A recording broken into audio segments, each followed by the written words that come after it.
Do you ever wish you were a mind reader and could control what people thought of you without talking out loud? Or do you wish you could speak to people in a more memorable, confident way? Thanks to the science of psychology, there are little things you can do to help control your relationships and even how people perceive you. And you don't need any magical powers to make it happen. Just good old-fashioned mind tricks. Let's count it down from number 10. Find out if someone is secretly looking at you. Picture this. You're sitting in class and looking over your shoulder at the person sitting behind you, only to find that they're looking out the window. But you could have sworn you felt them staring at you. If you want to learn if someone has been looking at you, try yawning. No, it's not some secret code, but if someone is looking at you and you happen to yawn, they won't be able to help but yawn themselves. This phenomenon is called contagious yawning. According to Psychology Today, scientists still haven't managed to pinpoint exactly why people yawn when they see other people yawn. But they do know that it happens to both humans and chimpanzees. Some guess it has to do with a human's ability to empathize with other people. But no matter what the real reason is, when people see others yawning, they do it too. Number 9. Diffuse a conflict with food. Have you ever felt mad while taking a bite out of a delicious burrito? Probably not, unless you ordered a burger. The point is, food is a great way to calm people down and diffuse uncomfortable situations. Let's say you've gotten into an argument with your significant other, and you need to talk to each other and hash things out. Instead of going to your house or taking a walk in the park, pick a restaurant to go and eat in. Once you order food and have it in front of you, your focus will be split between the issue at hand and the food you're about to eat. The food serves as a great distraction and can actually relieve tension since you'll start to care more about the food than what you're talking about. As a bonus, it's good to settle conflicts in a place where there are other people around so that things don't get too heated. There's nothing more embarrassing than shouting at each other in the middle of a nice restaurant. Even if you're on an awkward first date with someone and not fighting, food can serve as a great icebreaker. Focusing on that chicken on your plate is way more comfortable than gazing into a stranger's eyes all night. Number 8. Get someone to tell you more. They say that silence is golden, and when it comes to getting someone to spill the beans, it's a winning ticket. If you're in a conversation with someone and aren't getting the deep, well-thought-out answers you were hoping for, try staying silent while they speak. After you ask the person a question, stop talking and let them answer. When there's silence, the other person is more likely to talk and fill the gap, and will probably say more than they would if you were to interject. Number 7. Make yourself memorable in job interviews. Do you get stressed out during job interviews? Perhaps you're worried you won't stand out enough to accompany interviewing tons of people. A sure way to stand out from the crowd is to use the serial position effect. This is based on the idea that people tend to remember the first and last parts of things, and not much of the middle. Imagine you're trying to memorize a list of groceries in about 10 seconds. You're likely to remember the first few and the last couple, but not much of what was in the middle. You tend to remember the beginnings and ends of things. So, next time you're on a job interview, be sure to insert your name and talk about yourself at the beginning and end. And if all else fails, you can always wear a weird hat. That can usually jog a memory. Hey, just kidding, don't do that.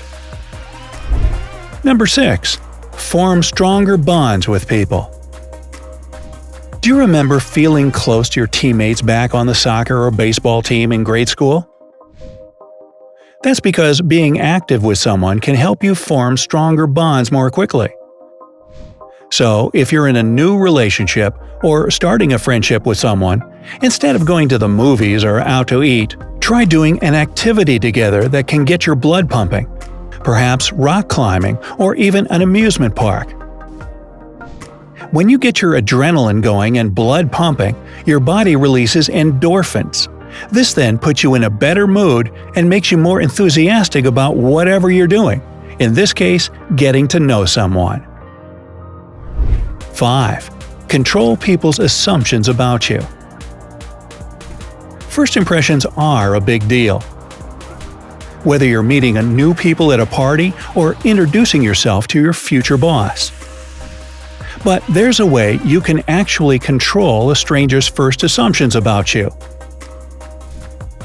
While you're talking and getting to know each other, try to point out something you both have in common.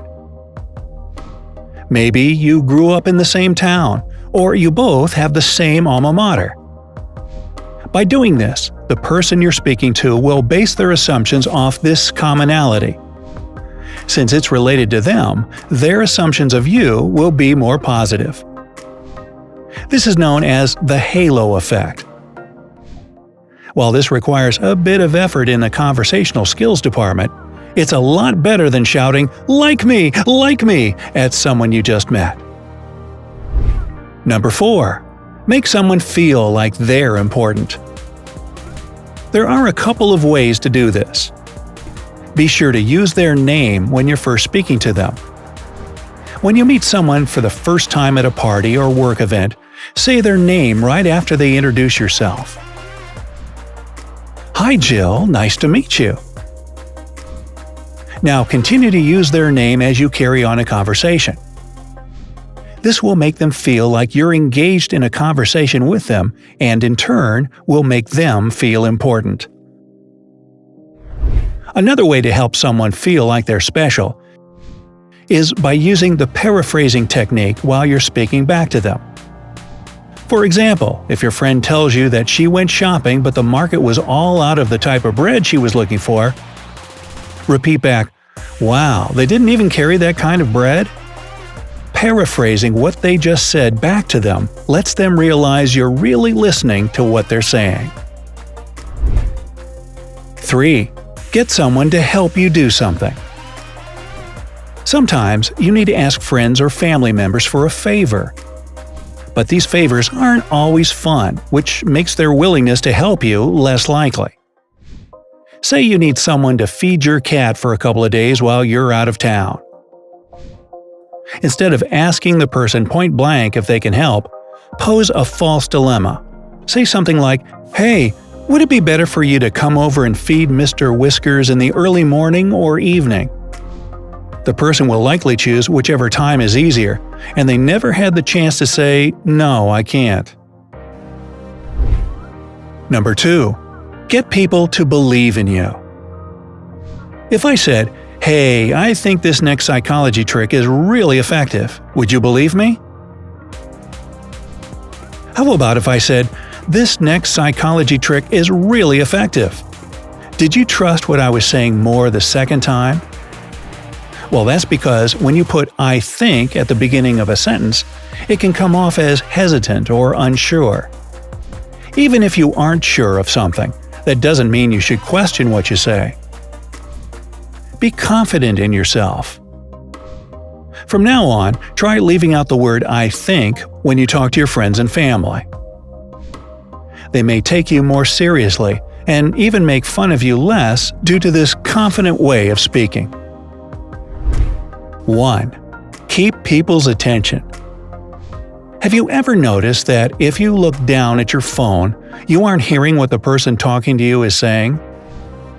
It's a clear sign that you're not listening.